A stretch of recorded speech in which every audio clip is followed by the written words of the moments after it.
अल्हम्दुलिल्लाह अल्हम्दुलिल्लाहि वकफ़ा व सलामुन अला इबादिहिल्लज़ीना इस्तफ़ा अम्मा बअद फ़क़द क़ाला अल्लाहु तआला फ़ी कलामिल मजीद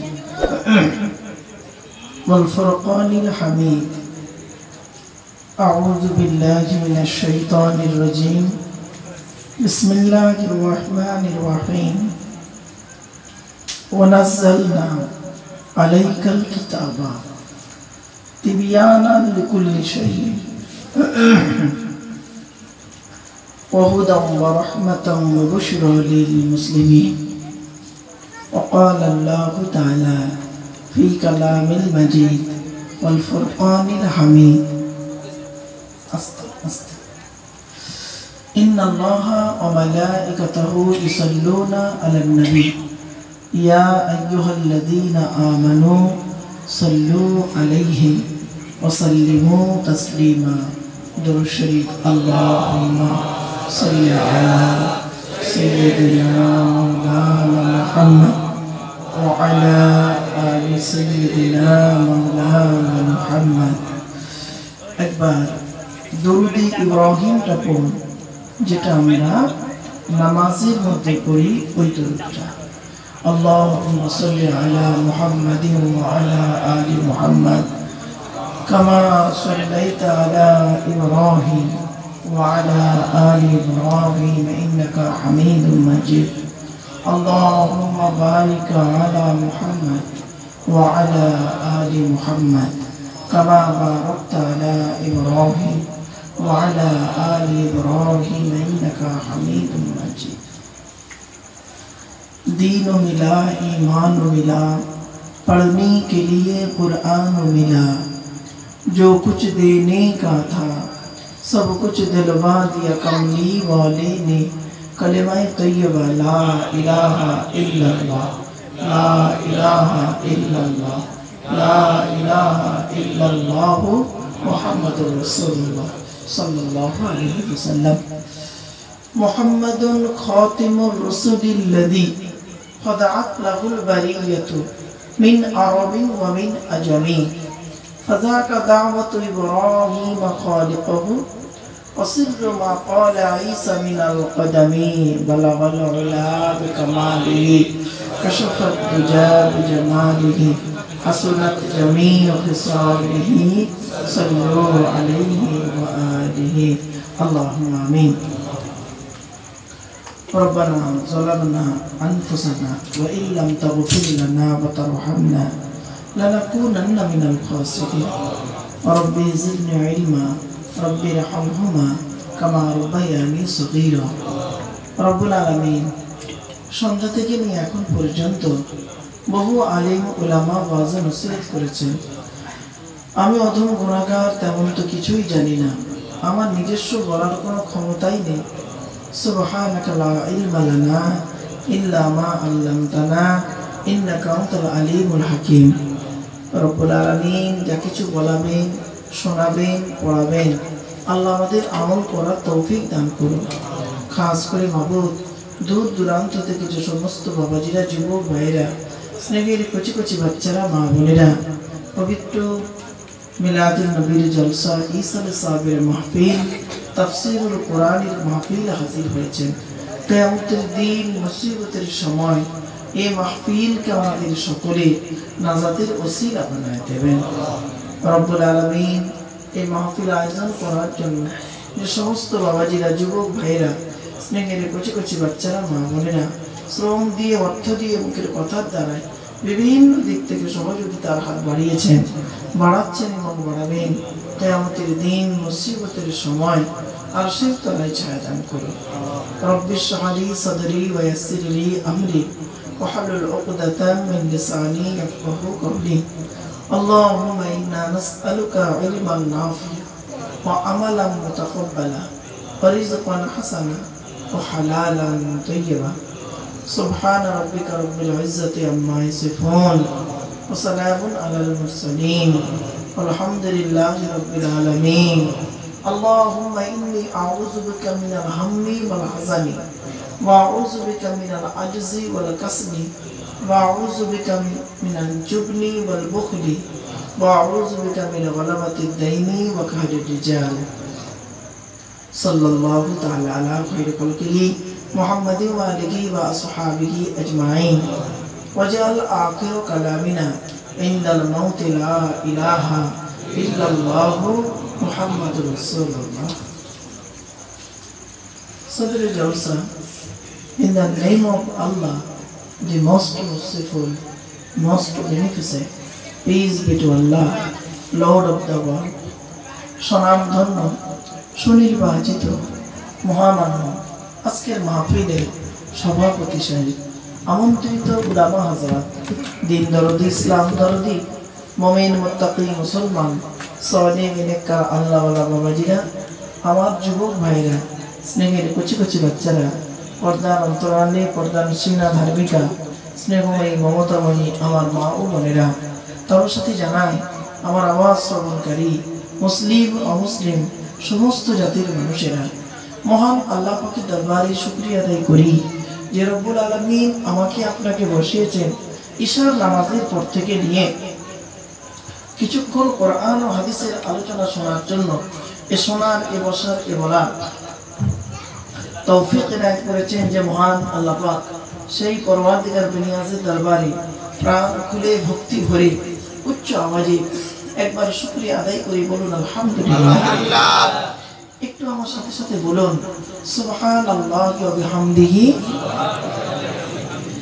সুবহানাল্লাহিল আযীম। এটি হলো বুখারী শরীফের শেষ হাদিস। আর বুখারী শরীফের প্রথম হাদিস হলো ইন্নামাল আমালু বিন্নিয়াত। এর বাংলা অর্থ কি? প্রত্যেকটা কাজ তার নিয়তের উপরে নির্ভর করে। তাই এতগুলো জ্ঞানী গুণী বুদ্ধিজীবী মানুষ আপনারা এসেছেন, আপনাদের অন্তরে একটা নিয়ত আছে। আমি অধম আব্দুল্লাহ দিল মারুফ, তেমন ইলিম নাই, তেমন জ্ঞান নেই, আল্লাহ পাক আমাকে এখানে আনিয়েছেন, আমারও অন্তরে একটা নিয়ত আছে। আমার নিয়তটা কিন্তু আপনারা কেউ জানে না, আপনাদের নিয়তটা আমিও জানি না। সুতরাং উভয়ের নিয়ত যিনি জানেন তিনি কে? ইন্নাল্লাহা আলিমুম বিযাতিস সুদূর। নিশ্চয়ই আল্লাহ রাব্বুল আলামিন বান্দার অন্তরের খবর সবই রাখেন। তাই আজকের এখানে যা কিছু আলোচনা হবে আপনাদের মাঝে, আমার মাঝে, আজকে আলোচনার সাক্ষী থাকবে কে? আল্লাহ। আল্লাহু শাহীদুন বাইনি ওয়া বাইনাকুম। আপনাদের মাঝে, আমার মাঝে আজকে আলোচনার সাক্ষী রাখলাম সৃষ্টিকর্তা আল্লাহ পাককে। এবার আসছি আলোচনার বিষয়বস্তু সম্পর্কে। কিসের উপরে আলোচনা করবো আজকে আপনাদের কাছে? পৃথিবীর শ্রেষ্ঠ কিতাব হলো কোরআন কারীম। যে কোরআনকে আমি সামনে নিয়ে বসেছি, আপনারা দেখতে পাচ্ছেন, পৃথিবীর শ্রেষ্ঠ কিতাব। কেন শ্রেষ্ঠ বলা হবে? এর অনেক দিক আছে। আমি আপনাদের কাছে আজকে টু দি পয়েন্টের উপরে কয়েকটা কথা রাখবো ইনশাআল্লাহ। আপনারা আমার সঙ্গে একটু কোঅপারেট করবেন, এটা আমার আশা আপনাদের কাছে। আলোচনার শুরুতেই কয়েকটা কথা আমি বলে নেব। এক নম্বরে, আমার যে কথাটা আপনারা বুঝতে পারবেন না, দয়া করে আমাকে একটু বলবেন।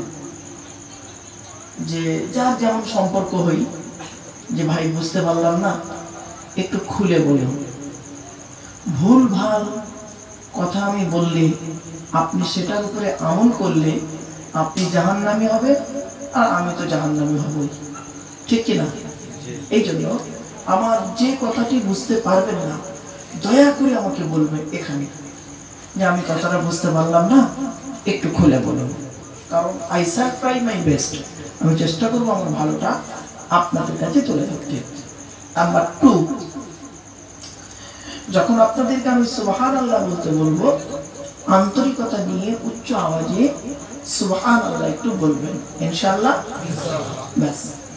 নাম্বার 3, যখন আপনাদের ঘুম পাবে, ঘুম যখন আসবে, এখানে বসে শুনতে শুনতে দয়া করে বলছি বাবা, হাতে ধরে বলছি, পায়ে ধরে বলছি বাবা, উঠে চলে যাবে। খবরদার এখানে বসবেন না। ঘুম পেয়েছে, উঠে চলে যাবে। আমি কোনো বলবো না যে কেন উঠে গেলে, কারণ আমার বক্তব্যটা আপনার কানে যা এমন ভাবে যেটা আপনি হৃদয় দিয়ে অনুভব করুন, ঠিক কি না? আপনি ঘুমাবেন কষ্ট করে, আমার আশাটাও বেকার। আমি এখন সকল ধর্মের একজন ছাত্র, কারণ পিএইচডি বা ডক্টরেট করতে গেলে কন্টিনিউ পড়াশোনা করতে হয়। সুতরাং আমি একজন ছাত্র, সকল ধর্মের ছাত্র আমি একজন। তো সেজন্য কোরআনকে নিয়ে আলোচনা করতে গেলে অনেকগুলো দিক আছে, সে দিকগুলো আপনাকে আগে জেনে নিতে হবে। এবার আসছি নাম্বার 4। আমি একটু স্পিরিটে কথা বলি। এই এখন ধীরে ধীরে কথা বলছি বলে ভাববেন না যেন এই ধীরে ধীরে কথা বলবি, আমি একটু স্পিরিটে কথা বলি। সুতরাং যেটা একটু বুঝতে পারবেন না মানিয়ে নেবেন। আসুন, সারা পৃথিবীর পরিস্থিতি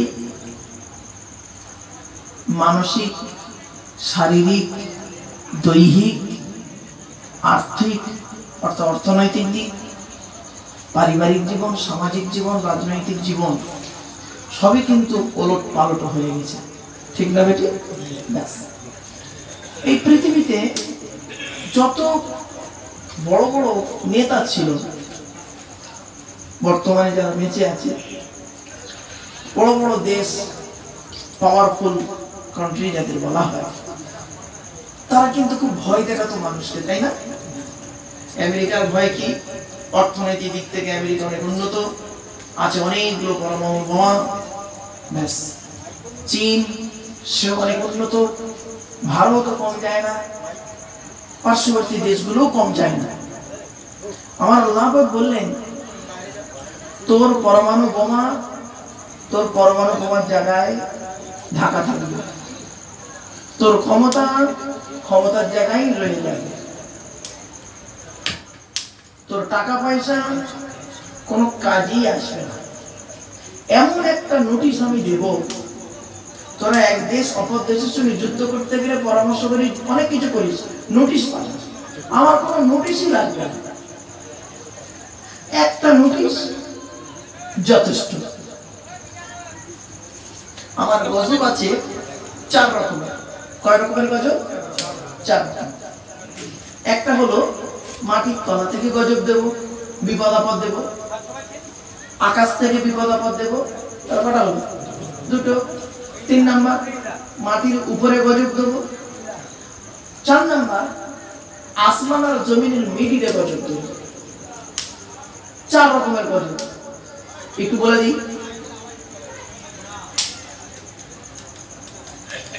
আকাশ থেকে যে গজবটা পড়ে তার নাম হলো আমফান, মোটামুটি ভালো হয়েছে। মাটির তলা থেকে যেটা ওঠে ওটা ভূমিকম্প, নড়িয়ে ঢুকিয়ে দিল সব, ঠিক না বেটি? মাটির উপরে যে গজবটা আসছে আস্তে আস্তে মাটির, এটা কি বলা না বলাতেই যদি আসে, বললে কি না আসবে শোনেন। মাটির উপরে কি মারাত্মক গজব, পঙ্গপাল। মুসা নবীর জামানায় আমি এইসব দিয়েছিলাম। তাহলে 3টে হলো। আল্লাহ বলছে আসমান আর জমিনের মাঝখানে একটা গজব দেব, মরার দিন চোখেও দেখতে পাবি না। পাশাপাশি বসে আছি, কোনটা কার ভেতরে ঢুকে গেছে জানতে পারবি না। সব নোটিশ আমার কাছে শেষ। সুতরাং এই পৃথিবীতে বাঁচতে গেলে তোরা বলি কি, আমার চাকর, দাস, চাকরের মতো থাকবি, আমি হলাম মালিক, আমার দ্বারস্থ হয়ে তোদের চলতে হবে। সুতরাং এই পৃথিবীতে 2টো জিনিস আমার পার্সোনাল। আল্লাহ বলছে 2টো জিনিস আমার পার্সোনাল। ওই আমার পার্সোনাল জিনিস নিয়ে যে বান্দা টানাটানি করবি, আমি তাকে জাহান্নামে ঢুকিয়ে দেবো। সে 2টো জিনিস কি বলে দিচ্ছি। পবিত্র কোরআন 25 নম্বর পারা 20 নম্বর পৃষ্ঠা, একেবারে 14-15 নম্বর লাইন। সূরার নাম সূরা জাসিয়া, শেষ আয়াত। ফালিল্লাহিল হামদু রাব্বিস সামাওয়াতি ওয়া রাব্বিল আরদি রাব্বিল আলামিন ওয়া লাহুল কিবরিয়াউ ফিস সামাওয়াতি ওয়াল আরদি ওয়া হুয়াল আজিজুল হাকীম। আল্লাহ বলছেন দুটো জিনিস হলো আমার পার্সোনাল। ওই আয়াতের তাফসিরে বলা হয়েছে, মুসলিম শরীফের হাদিস, কি বড়ত্ব আর অহংকার।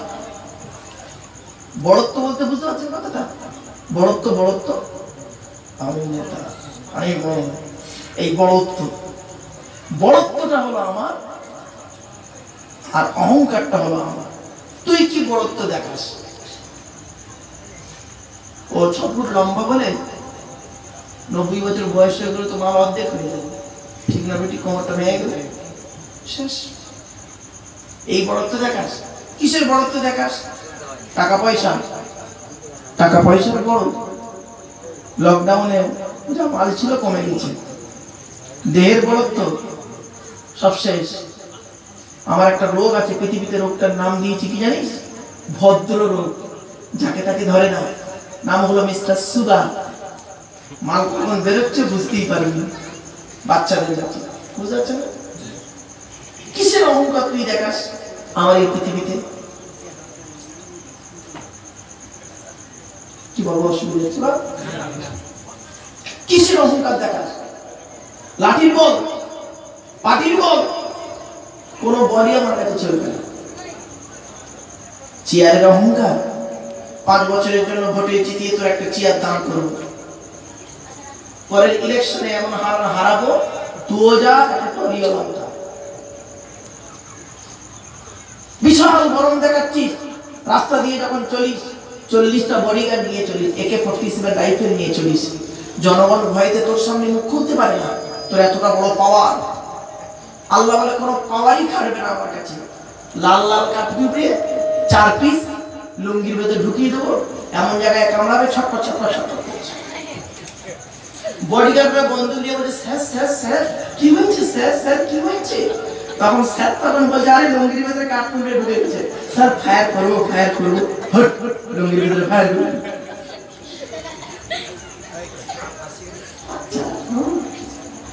আল্লাহ বলেন এই পৃথিবী হলো আমার, সুতরাং এই পৃথিবীতে তোরা থাকবি কিভাবে?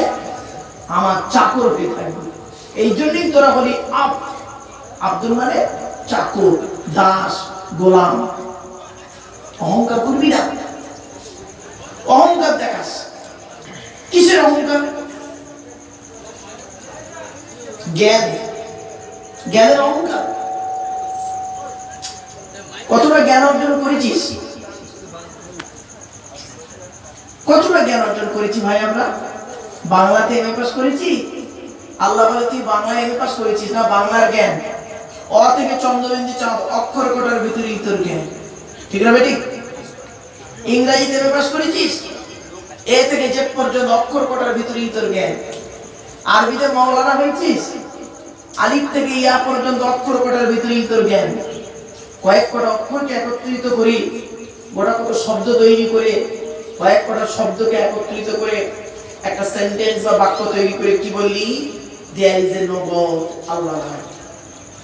চোখ থেকে কয়েক হাজার কিলোমিটার দূরে চাঁদ, তাকে তুই দেখতে পাস, চোখের উপরেই কপাল, আয়নার সহযোগিতা ছাড়া দেখতে পাস না। ভেবেছেন আল্লাহ আমি হলাম মাবুদ এইরকম।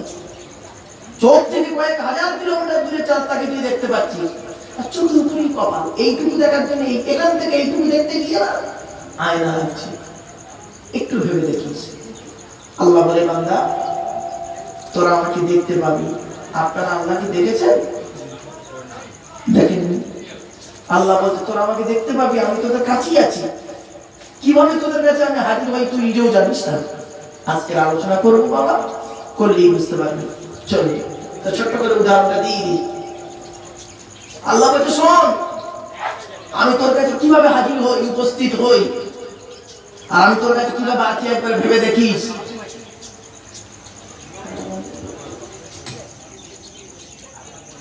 শীতকালে রাত 1টা বাজে, খুব ভালো করে শুনে নিন।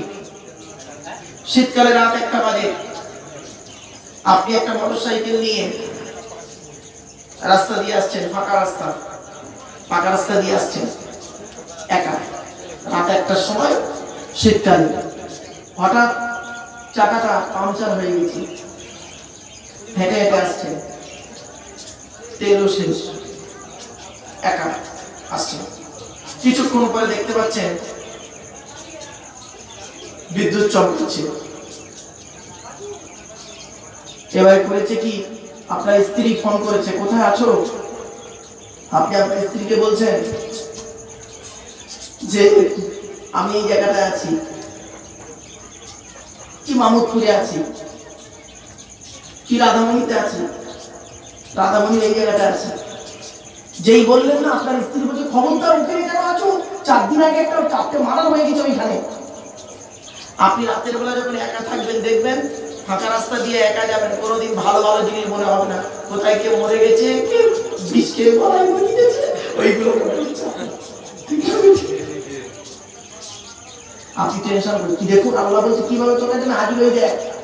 হঠাৎ আপনি করলেন কি, চিন্তা করছেন, এদিকে আপনার স্ত্রী কাঁদছে, আপনার ছেলে মেয়েরা কাঁদছে, আপনার মাও চিন্তা করছে। আহারে, এমন সময় আপনি দেখতে পাচ্ছেন বৃষ্টি শুরু হয়ে গেছে, আপনি আরো টেনশনে পড়লেন, চাকা পাংচার হয়ে গেছে, তেলও নেই, বৃষ্টি হচ্ছে, যাই কোথায়, হায় আল্লাহ তুমি ছাড়া আমার কেউ নেই, স্ত্রীর মুখ দেখবো কিভাবে, বাড়ি থেকে বাচ্চাদের মুখ দেখবো কিভাবে, মাকে কিভাবে দেখা করবো। আল্লাহ বলে তুই তো আমাকে দেখেছিস, আমি আল্লাহ তোকে তৈরি করেছি, লাকাদ খালাকনাল ইনসানা ফি আহসানি তাকওয়িম, আমি আল্লাহ তোর মায়ের পেটে রাইছে সুন্দর করে তোকে তৈরি করেছি, সুতরাং সৃষ্টি জগতের শ্রেষ্ঠ তোকেই করেছি, আর তুই বিপদে পড়ে আমাকে দেখেছিস, আমি আল্লাহ এত নিষ্ঠুর পাইনি, আমার নাম রহমানুর রহিম, লা তাকনাতু মির রাহমাতিল্লাহ, আমার রহমত থেকে তোরা নিরাশ হয়ে যাস, তুই আমাকে দেখেছিস, বিপদের সময় দেখেছিস তো আমি আল্লাহ বিপদ থেকে কিভাবে উদ্ধার করি দেখে রে। হঠাৎ আপনি কিছুক্ষণ পরে দেখতে পাচ্ছেন পুলিশ গাড়ি আসছে, আরো ভয়জনক পুলিশ গাড়ি আসছে। কিছুক্ষণ পরে ধরুন আপনাদের কোন থানা, এটা তমলুক থানার ওসি রাতের বেলা পাহারা দিচ্ছিল, হঠাৎ আপনার কাছে গাড়ি টেনে বলছে কি ব্যাপার, কোথায় বাড়ি? স্যার চক্কাস মারিতে বাড়ি। স্যার বাপে বাচ্চার ওষুধ আনতে গেছিলাম স্যার, বৃষ্টি হচ্ছে আর পাংচার হয়ে গেছে তেলে। থানার ওসি কিন্তু মুসলমান নয়, হিন্দু, ভালো করে বুঝিনি। হঠাৎ করলো কি, পেছনে একটা হাতি গাড়ি, বোঝেন হাতি গাড়ি, হাতি গাড়ি আসছে, হাতি গাড়ির ড্রাইভারটা চিন্তা করছে সামনে পুলিশ ভ্যান দাঁড়িয়ে আছে, আমার আরো আরো এমন সময় পুলিশ ভ্যান করেছে কি, দাঁড়া করে গাড়ি দাঁড়া, হাতি গাড়ির ড্রাইভার পালাতে পারলে মাত্র ও নেবেই বলছে স্যার আমি অমুক নেতার গাড়ি। তা ও থানা বসতে বলে তোকে আমি জিজ্ঞেস করেছি অমুক নেতার গাড়ি, তোকে আমি দেখেছি, তো তুই তার আগে বলছি তোর ঠাকুর ঘরে কে বলে আমি কলা খাই না, আমি জিজ্ঞেস করেছি। স্যার স্যার এক কাজ কর, এই মোটর সাইকেলটা তোর হাতি গাড়িতে তোল, হাতি গাড়িতে তুললো। আপনাকে কি বললো ওসি জানেন, আমার গাড়িতে উঠুন, গাড়িতে তুলে নিল, চক্কাস মালিক এসে আপনাকে নামিয়ে দিল বাড়ির কাছে, মোটর সাইকেলটা নামিয়ে দিয়ে বললেন যার বাড়ি চলে যান। আপনি বাড়ি এলেন, আপনার স্ত্রী ছেলে কাঁদছে, আব্বা কি করে এলে? আপনি তখন বলছেন জানো বাবা, এই তমলুক থানার ওসি যাচ্ছিল, আমাকে এইভাবে নিয়ে মোটরসাইকেলটা বাড়ি পৌঁছে দিল আর আমাকেও বাড়ি পৌঁছে দিল। মুসলমানের বাচ্চা তখন কি বললো জানো, না গো থানার ওসি হিন্দু হলো খুব ভালো। আল্লাহ বলে মাথা মোটা মুসলমান, ওই মুহূর্তে ওই টাইমে ওই টাইমিংটার জন্য আমি আল্লাহ তোর কাছে হাজির হয়েছিলাম, জোরে বলো বুঝতে পারছেন? আল্লাহ টাইমিংটার জন্য আমি আল্লাহ তোর কাছে হাজির হয়েছি, তুই বুঝতেই পারবি না। থানার ওসি হিন্দু, ও তো আমি মনেতে এমন খারাপ জিনিস ঢুকিয়ে দিতে পারতাম, তো তো গালে দাঁড়ি, ও তো তোর ফেলে রেখে পালাতে পারতো, ঠিক না বেটি? পেছনে হাতি গাড়িটা টাকা নিয়ে তো সরে পড়তে পারতো। এইটার মালিক হলাম আমি আল্লাহ। সুতরাং এই পৃথিবীতে তোরা আমাকে রাখবি, আমাকে সাথে রাখবি, যেখানেই যাবি আমি আল্লাহকে আমার সঙ্গে রাখবি। ইজা আযামতা ফাতাওয়াক্কাল আলাল্লাহ ইন্নাল্লাহা ইউহিব্বুল মুতাওয়াক্কিলিন। আর নাম্বার 4 পৃষ্ঠা নম্বর 10 লাইন নাম্বার 3 সূরা সূরা ইমরান। কোরআন জানিয়ে দিয়েছে বান্দা তুই যখন কোনো কাজ করতে যাবি, পৃথিবীর কোনো ব্যক্তি বস্তুর উপরে ভরসা করে কাজে নামবি না, একমাত্র আমি আল্লাহ আমার উপরে ভরসা করে কাজে নামবি। আমি আল্লাহকে অত্যন্ত ভালোবাসি। সুবহানাল্লাহ। এবারে কি মনে হচ্ছে পাশাপাশি বসে করোনা ঢুকে যাবে? মৃত্যু যেন হবেই হবে, তবে তা বলে কি আপনি বিষ খেয়ে বলবেন যে মৃত্যু হবে না? না, এটা ভুল কথা। একটা কথা আপনাকে বলি, আল্লাহ নবীর কাছে এক ব্যক্তি দেখা করতে এসেছিল। তা দেখা করতে আসছে, নবীজি বললেন কিভাবে এসেছো? বলে হুজুর উঠে করে এসেছি। উটটা কোথায়? হুজুর ওই তো আপনার সঙ্গে দেখা করতে এসে উটটা ওখানে ছেড়ে রেখে এসেছি। নবীজি বললেন আগে যাও, উটটা কাটে বেঁধে এসো, তারপর আমার সঙ্গে দেখা করবে। এই যে বুঝতে পারলেন কথাটা? তাহলে সচেতন হতে হবে। আল্লাহ কবি করবে, আল্লাহ আপনার গায়ে কাইয়ে দেবে না। আল্লাহ আপনাকে বলেছেন যেটা করবে সঠিকভাবে করো, আমার নবী যেটা বলেছেন। ছোট্ট একটা কথা আপনাদের বলে দিচ্ছি। ১,৫০০ বছর আগে একজন ব্যক্তি পৃথিবীতে এসেছিলেন। মদিনার বাজারে তখন না কলেরা রোগ শুরু হয়েছিল। তো উনি বলেছিলেন কি ব্যাপার, কলেরা রোগ হয়েছে, তোমরা কোথায় যাচ্ছ সব? বলে হুজুর গ্রাম ছেড়ে পালাচ্ছি। বলে তা যাওয়ার দরকার নেই, যেখানে হয়েছে ওই এলাকায় থেকে যাও, আর কাউকে এখানে ঢুকতে দিও না, ওই পর্যন্ত থাক, যে যেখানে আছো ওখানে থেকে যাও। ১,৫০০ বছর আগে যে মানুষটা বলেছিল তার কথার গুরুত্ব ছিল না। আর এখন করোনা হয়েছে, যে যেখানে আছে ওখানে থেকে যাও, কোয়ারেন্টাইন শুরু হয়ে গেল। এই কোয়ারেন্টাইনটা ১,৫০০ বছর আগে মুহাম্মদ সাল্লাল্লাহু আলাইহি ওয়াসাল্লাম করে দিয়েছিলেন। বুঝতে পারছেন? ওয়াজ চিৎকার করার নাম ওয়াজ নয়, টেনে টেনে বলার নাম ওয়াজ নয়, ব্রেনের ভিতরে মগজটাকে ধরাই করার নাম হলো ওয়াজ। ঠিক না বেঠিক বাবা? চলে, অনেক কথা বলে ফেললাম। আবার আপনাদের কাছে তো অনেকের কাছে ধারণা হয় ওয়াজ মানে চিৎকার করে টেনে টেনে বলতে হবে, তবে হলো ওয়াজ। এক জায়গায় ওয়াজ করতে গিয়ে আমি টুকটুক টুকটুক করে কথাগুলো বলছি, তখন দু একটা মুরব্বী লোক বুঝি কি ওয়াজ হচ্ছে না গল্প হচ্ছে। কারণ বুঝলাম যে মানুষটা একটু শিক্ষা দীক্ষা মানে অনুন্নত। আমার বাপেরা টু দি পয়েন্টের উপরে কথাগুলো একটু বুঝে নিন।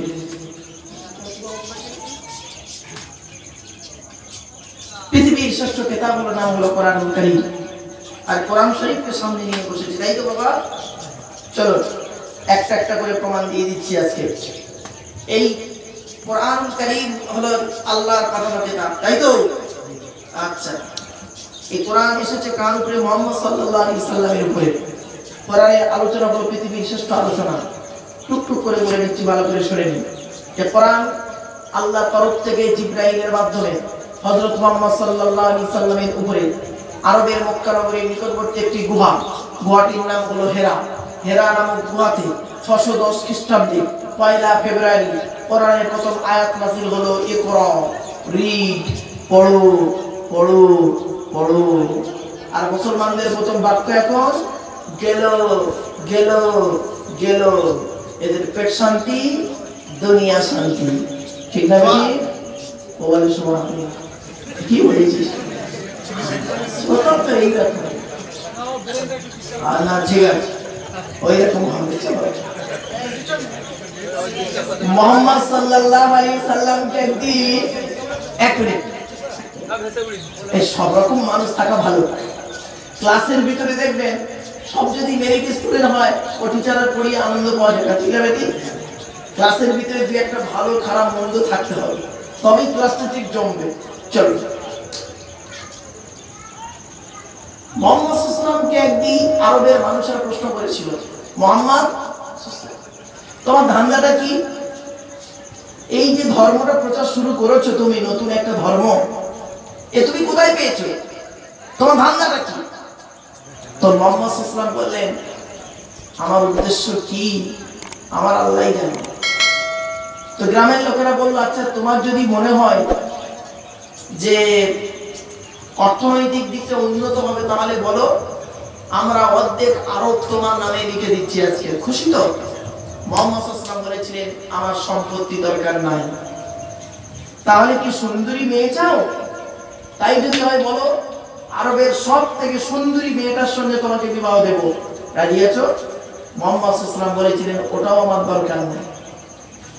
আরবের মানুষেরা প্রশ্ন করেছিল, সুন্দরী নারীও দরকার নেই, অর্থ দরকার নেই, তা চাইটা কি? তোমার উদ্দেশ্যটা কি? তুমি কি চাও? মুহাম্মদ সাল্লাল্লাহু আলাইহি ওয়াসাল্লাম যে কথাটি বলেছিলেন সেই কথাটি আজ আমি আপনাদেরকে বলছি। মুহাম্মদ সাল্লাল্লাহু আলাইহি ওয়াসাল্লাম বলেছিলেন কি? নবী তুমি বলো, রব্বি জিদনি ইলমা, রব্বি জিদনি ইলমা, রব্বি জিদনি ইলমা। ওগো আল্লাহ, তুমি আমার জ্ঞানকে বাড়িয়ে দাও, জ্ঞানকে বাড়িয়ে দাও, জ্ঞানকে বাড়িয়ে দাও। আর মুসলমানের বাচ্চা জ্ঞান পিপাসু না হয়ে আজকে এরা কি হয়েছে? গান পিপাসু, সুর পিপাসু হয়েছে। ঠিক না বেটি? কথাগুলো একটু মাথায় রাখো। চলো, এই কোরআন যার কিতাব, তার নাম বলেন সৃষ্টিকর্তা আল্লাহ পাক, তাই তো? তাড়াতাড়ি, হ্যাঁ হ্যাঁ বলবেন তাড়াতাড়ি। আল্লাহর পরিচয় হলো চারটি। কটা? চারটি। শুনে নিন। কুল, নবী তুমি বলো, হুয়াল্লাহু আহাদ, সে আল্লাহ হলো একক। 2 নাম্বার, আল্লাহুস সামাদ, আল্লাহ হলেন অমুখপেক্ষী, আল্লাহ কারোর মুখপেক্ষী নন, সারা পৃথিবী তার মুখপেক্ষী। 3 নাম্বার, লাম ইয়ালিদ ওয়া লাম ইউলাদ, আল্লাহ কাউকে জন্ম দেয়নি, আল্লাহ কাউকে জন্ম দেয়নি। 4 নাম্বার, ওয়ালাম ইয়াকুল লাহু কুফুয়ান আহাদ, তার সমকক্ষ কেউ নেই। আল্লাহর পরিচয় হলো চারটি। আল্লাহর পরে স্থান হলো কাদের? নবীদের। মুহাম্মদ সাল্লাল্লাহু আলাইহি ওয়াসাল্লাম একা নয়, এটাই ভুল করেছি। অনেকে বলে আল্লাহর পরে স্থান হলো নবী, ভুল। নবীর শব্দ হলে একবচন হয়, সিঙ্গুলার। নবীদের, কিছু বুঝে গেল? মারাত্মক একটা ভুল কিন্তু এটা। এই ভুলটা আমরা সংশোধন করি না। এজন্য বক্তব্য রাখতে গেলে যিনি বক্তব্য রাখবেন, আমার তো মনে হয় কমসে কম মাওলানা পাস তো হতেই হলি, আলহামদুলিল্লাহ, সাথে সাথে জেনারেল জ্ঞান যেন একটু থাকে, কমসে কম গ্র্যাজুয়েটটা হলে যেন ভালো হয়। হয়তো আমার অনেক আলিম ওলামা ভাই এই ভিডিও দেখে বা অডিও দেখে মনে করবে যে উনি জেনারেল শিক্ষা দীক্ষা করেছেন বলেও কি বলতে চাচ্ছেন না।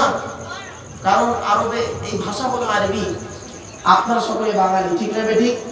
তাহলে আপনাদের ভাষায় যদি মাতৃভাষা আমাকে এটাকে বোঝাতে হয়, আপনার ভাষাটাকে আমার ভালো করে জানতে হবে, ঠিক না বেঠিক?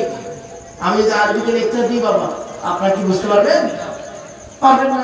ওই আরবিটাকে যখন বাংলায় বলবো তখন ক্লিয়ার হবে।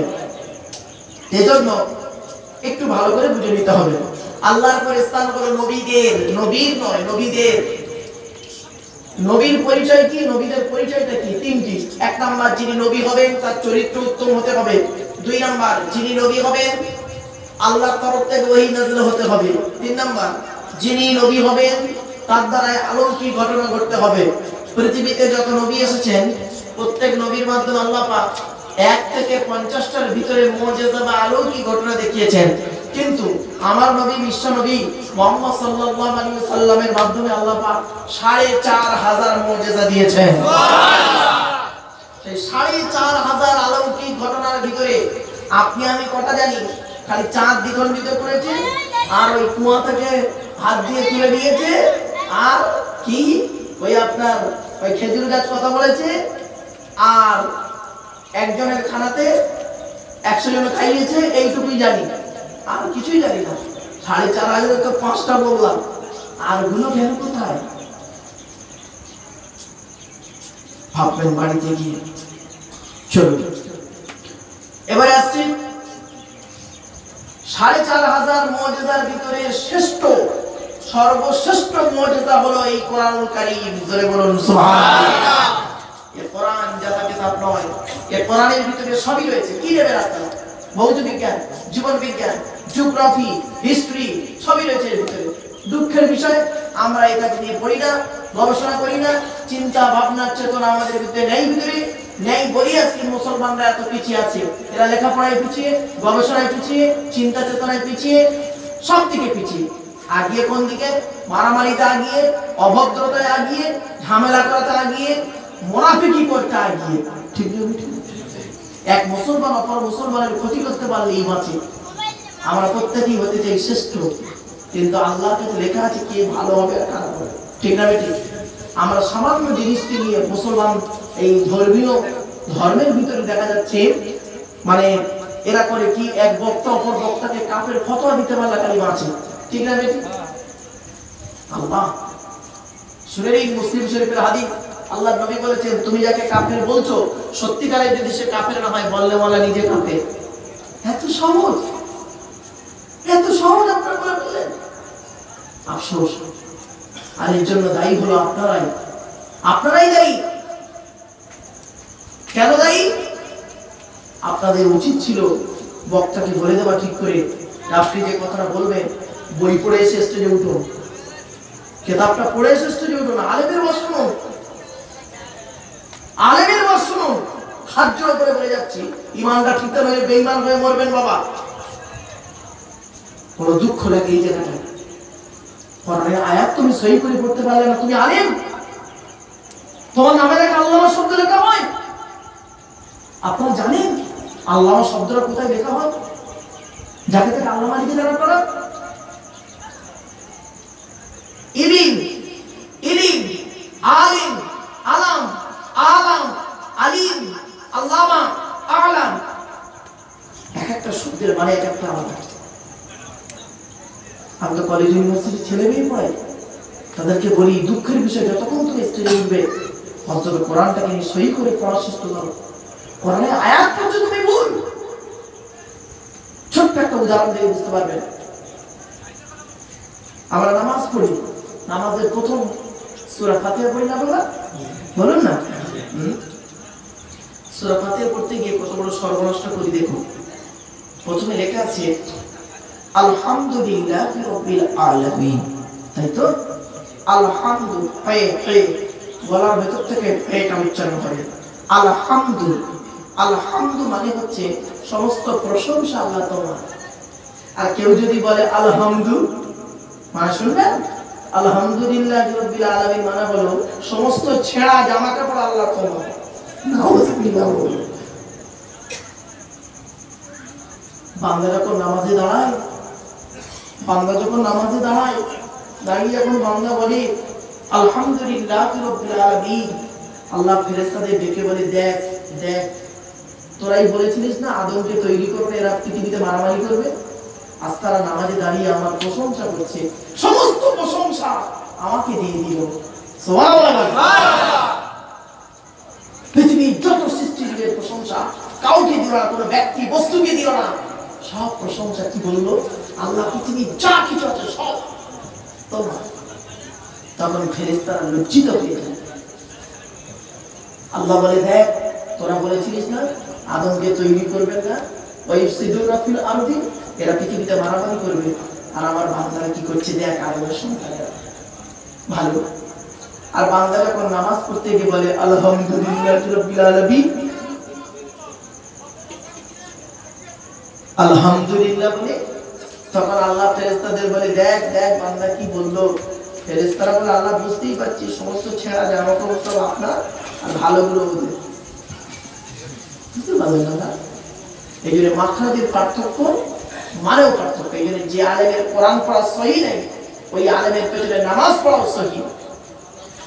বাপেরা আগে হাত চড়া করে উঠে যাচ্ছি। চলো এবার আসছি কোরআন যার উপরে নাযিল হলো তার নাম কি? মুহাম্মদ সাল্লাল্লাহু আলাইহি ওয়াসাল্লাম, তাই তো বাবা? হ্যাঁ। সে মুহাম্মদ সাল্লাল্লাহু আলাইহি ওয়াসাল্লামের পরিচয়টা কি? সে নবী দিবস উপলক্ষে আপনাদের জলসা, তাই তো বাবা? হ্যাঁ। মুহাম্মদ সাল্লাল্লাহু আলাইহি ওয়াসাল্লামের পরিচয় হলো মুহাম্মদ সাল্লাল্লাহু আলাইহি ওয়াসাল্লাম বলে কুরাইশ বংশের মানুষ, তাই তো? হ্যাঁ। কুরাইশ বংশে কোন লোকটা? কুরাইশ মানে যে মহামারী কিছু নয় বাবা। কুরাইশ শব্দের অর্থ হলো ছোট ব্যবসায়ী। কি বলো? ছোট ব্যবসায়ী। আল্লাহ নবীর বাপের বাপের বাপের বাপের বাপের বাপের বাপ, তার নাম ছিল ফিলি। তিনি ছিলেন একজন ছোট ব্যবসায়ী। তার লোকে তাকে কি বলতো? ফিলির কুরাইশ, ছোট ব্যবসায়ী। তারই বংশধরের ছেলে ছেলে ছেলে ছেলে মুহাম্মদ সাল্লাল্লাহু আলাইহি ওয়াসাল্লাম। কিছু বুঝতে পারলেন বাবা? চলো এবার ফিটা কে একটু শুনে নিন, মুহাম্মদ সাল্লাল্লাহু আলাইহি ওয়াসাল্লামের পরিচয়টা। মুহাম্মাদের বাপের নাম আব্দুল্লাহ, আব্দুল্লাহর বাপের নাম আব্দুল মুত্তালিব, আব্দুল মুত্তালিবের বাপের নাম আব্দে মান্নাফ, আব্দে মান্নাফের বাপের নাম হাশিম, হাশিমের বাপের নাম কুসাই, কুসাইয়ের বাপের নাম কিলাব, কিলাবের বাপের নাম মুররা, মুররার বাপের নাম লুবাই, লুবাইয়ের বাপের নাম কাব, কাবের বাপের নাম গালিব, গালিবের বাপের নাম ফিগির, ফিগির থেকে কুরাইশ বংশ এসেছে। নবীর বাপের নাম আব্দুল্লাহ, মায়ের নাম আমিনা, দাদার নাম আব্দুল মুত্তালিব, দাদির নাম হলো নেতিনা বিনতে খব্বাব ব্রাকেটে ফাতেমা, কেউ বলেছেন সামিরা। খালি একটাই জিনিস, নবীজির আব্বা আব্দুল্লাহ, নবীজির আম্মা আমিনা, নবীজির দুধমা হালিমা, নবীজির রওজা মদিনা, আর নবী সম্পর্কে কিছুই আমি জানি না। যে মুহাম্মদ সাল্লাল্লাহু আলাইহি ওয়াসাল্লামকে নিয়ে এত কিছু, তাকে সম্পর্কে কি জানি? চলো নবীর বাপের নাম আব্দুল্লাহ, মায়ের নাম আমিনা, দাদার নাম আব্দুল মুত্তালিব, দাদির নাম হলো নেতিরা বিনতে খব্বাব ব্র্যাকেটে ফাতেমা, কেউ বলেছেন সামিরা। নবীর নানার নাম হলো আব্দুল ওয়াহাব সুহুরি, নবীর নানির নাম হলো বারিরা বা বাররা, নবীর দুধবার নাম হলো হালিমা, নবীর দুধ বাপের নাম হলো হারেস, নবীর দুধ ভাইয়ের নাম হলো আব্দুল্লাহ। নবীর বাপের নাম আব্দুল্লাহ, নবীর দুধ ভাইয়ের নাম আব্দুল্লাহ, দুটো যেন এক করে ফেলবেন না। নবীর জন্ম 570 খ্রিস্টাব্দে। ইংরেজি কি মাস ছিল? 29 আগস্ট। আরবি মাস ছিল রবিউল আউয়াল মাস 12 তারিখ, মতান্তরে 9 তারিখ, সোমবার 16 সাদেকের সময় আরবে মক্কা নগরী কুরাইশ বংশে নবীর জন্ম। এবার নবীর 63 বছরের জীবন, 62 প্লাস 63 বছরের জীবন 2 ঘন্টায় বলে দেবে। এত সহজ বক্তা, এত সহজ। একটা প্রশ্ন করে দিই। আচ্ছা, আমাকে প্রশ্ন করেছিল কলেজের প্রফেসর যে বারো সাহেব আপনারা একজন গোল্ড মেডেলিস্ট লোক শুনেছি, তো আমার একটা প্রশ্ন আছে আপনার কাছে। কি প্রশ্ন? তা বলছেন, প্রকৃত ভালোবাসার পরিচয় কি? প্রকৃত ভালোবাসার পরিচয় কি? এই লোকটা যদি আমাকে সত্যিকারের ভালোবেসে থাকে, তাহলে এ লোক আমার ভালো কামনা করবে, ঠিক না বেটি? বলুন না, বলুন। এ লোক যদি আমার খারাপ কামনা করে, আমি যদি খারাপ জায়গায় থাকি, কষ্টে থাকি, এটা কি ভালোবাসার পরিচয় হলো? হলো না। মা কোথায় ঘাটা মারছে দেখো। হ্যাঁ, সত্যিকারের প্রকৃত ভালোবাসার পরিচয় হলো একে অন্যের ভালো কামনা করবে, ভালো থাকবে, ভালো খাবে, ভালো কামনা করবে। বাহ, বলছেন তারা আপনি বলুন, পৃথিবীর নীতি যদি এটাই হয়ে থাকে, প্রকৃত ভালোবাসার পরিচয় যদি এটাই হয়ে থাকে, এক ব্যক্তি অপর ব্যক্তির ভালো কামনা করবে, তাহলে এই পৃথিবীর শ্রেষ্ঠ মানব কে? আমি বললাম মুহাম্মদ সাল্লাল্লাহু আলাইহি ওয়াসাল্লাম। উনি বললেন আমি এটাও বিশ্বাস করি। তাহলে মুহাম্মদকে যদি আল্লাহ এতই ভালোবাসলো, মুহাম্মদকে আরবের মরুভূমি এলাকায় পাঠালেন কেন? যেখানে খাবার কষ্ট, থাকার কষ্ট, পানির কষ্ট, বাড়ি মরুভূমি এলাকায় সমস্ত দিকের কষ্ট।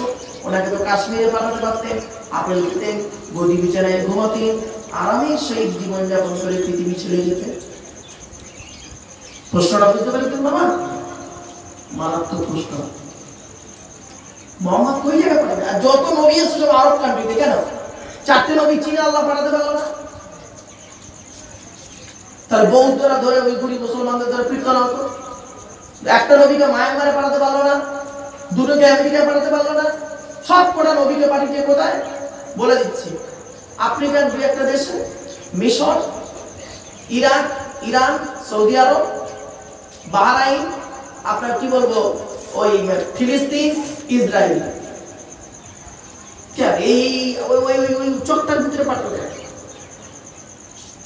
মারাত্মক প্রশ্ন। ভাব এই প্রশ্নটা আমি যদি ভুলেও যাই আমাদের বলবেন, ইনশাআল্লাহ উত্তরটা দিয়ে দেবো।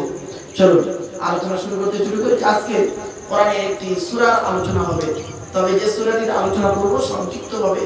কোন সূরার আলোচনা করব? অনেক 4-5টা সূরা তো ঠিক করে এসেছি, তার মোটামুটি একটা সূরার আলোচনা ধরি, শিক্ষামূলক আলোচনা। শুনতে রাজি আছেন আপনারা? হ্যাঁ, সূরাটির কোন সূরা বলবো আপনাদের? কি শুনতে চান আপনারা বলেন দিন। কোরআন শুনতে চান তো? আচ্ছা, কোরআনের ছোট্ট একটি সূরা দিচ্ছি। সূরাটির নাম সূরা তাগাবুন। কি বললাম? কোরআনের 64 নম্বর সূরা। চলো, এই সূরাটি কোরআনের ভিতরে কি আছে? 30টা পারা, 540টা রুকু, 114টা সূরা, 14 থেকে 15 খানা সাজদা, 7টা মানজিল, 8 থেকে 12 খানা সাক্তা, 6666টা আয়াত, 3,23,215টা অক্ষর। এই কোরআন 22 বছর 9 মাস কয়েকদিন, কম বেশি 23 বছর ধরে কোন ঘটনাকে কেন্দ্র করে, কোন ব্যক্তিকে কেন্দ্র করে, কোন বস্তুকে কেন্দ্র করে, কোন জায়গাকে কেন্দ্র করে কোরআনের আয়াতগুলো নাযিল হয়েছে। 6666টা আয়াত 12,000 জায়গায় নাযিল হয়েছে। সুবহানাল্লাহ। জানতে হবে এই আয়াতটা কোথায় নাযিল হয়েছে, কোন ঘটনাকে কেন্দ্র করে আয়াতটা নাযিল হয়েছে, সেই ঘটনাটা আপনার জানা হচ্ছে খুব জরুরি, ঠিক না বেটি? তাহলে একটা অন্য একটা ঘাড়ে দিলে বাবা, বক্তাও জাহান্নামী, শ্রোতাও জাহান্নামী। এজন্য কোরআন হলো পৃথিবীর শ্রেষ্ঠ কিতাব এবং তার আলোচনা হবে শ্রেষ্ঠ। ঠিক না বেটি? চলো আমার বাবেরা, কোরআনের আলোচনা শুনতে গেলে ওযু আপনাদের আছে কিন্তু জানি না, বেওযুতে তো অনেক ওয়াজি শোনেন। আমি আপনাদের অনুরোধ করব বাবেরা, আজকের মানে থেকে নিয়ত করে নিন, আমি জীবনে কোনোদিন বেওযুতে ওয়াজ করি নাই। আর এখন পর্যন্ত আল্লাহ শুকর করে বলি, কোনো অহংকার নয়, আমার জীবনে আজ পর্যন্ত ঈশার নামাজ পর্যন্ত আমার সব নামাজ আল্লাহর দরবারে আদায় করা। বাবা, আমি একজন আলেম হয়ে যদি আমি নিজে নামাজ যদি না পড়ি, আপনারা আমার কথা শুনে কি হেদায়েত প্রাপ্ত হবেন? এত সহজ জিনিস নয়। আমি নিজে বাম্মার ভাত দিই না, আপনাদের যদি বলি আপনারা বাম্মার ভাত দেবেন ওয়াজ করে যাবে, ও আজের তাসির হবে না। আমি নিজে সুদ খাই, আমি নিজে জেনা করি, আমি নিজে হারাম খাবার খাই, আর আপনাদেরকে যদি বলি আপনারা হারাম খাবার খাবে না, ও আজের কোনো তাসির হবে না। এই জন্য আপনাদের বলি, জীবনে কোনোদিন বেওযুতে থাকার চেষ্টা করবেন না, পাক পবিত্র অবস্থায় থাকবেন। ছোট্ট একটা প্রশ্ন করে দিই, আল্লাহর নবী মেরাজে গিয়েছিলেন জানেন? শবে মেরাজ বলে। তো শবে মেরাজে গেলেন, যাওয়ার পরে জান্নাত আর জাহান্নাম দুটোই দেখালেন আল্লাহ পাক। তো উনি জান্নাতের ভিতরে হাঁটছিলেন, হাঁটতে হাঁটতে হঠাৎ একজনে জুতোর আওয়াজ শুনতে পেলেন নবীজি। তো নবীজি বলছেন, জান্নাতের ভিতরে জুতোর আওয়াজ কার রে?